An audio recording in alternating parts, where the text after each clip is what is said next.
আসসালামু আলাইকুম। আজকের খবর থেকে আমি বাজিদ চিফ রিপোর্টার বলছিলাম, Rajshahi medical college hospital emergency গেটের সামনে। দর্শকবৃন্দু, আমি প্রতিদিনই প্রতিবেদন করি এবং আজকেও নিয়মিত প্রতিবেদন করার জন্য এখানে এসেছি। দর্শকবৃন্দু, বিষয় হচ্ছে যে আমরা কালকে হয়তোবা ভিতরে ঢুকতে পারি, আপনারা একটু সঙ্গে থাকবেন এবং আমাকে একটু আপনাদের যে সুযোগ সুবিধা সরকারি হসপিটালে দক্ষ আছে আপনাদের পাওয়ার কিংবা নিয়ম আছে সেটা নিয়েই আর কি ভিতরে ঢুকবো।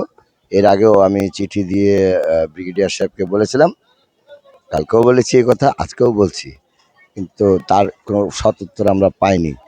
তার কারণে আমরা নিজে নিজে কালকে হয়তো বা হসপিটাল ভিজিট ভিতরে করব, নয়তো বা পরিচালকের সাথে দেখা করব।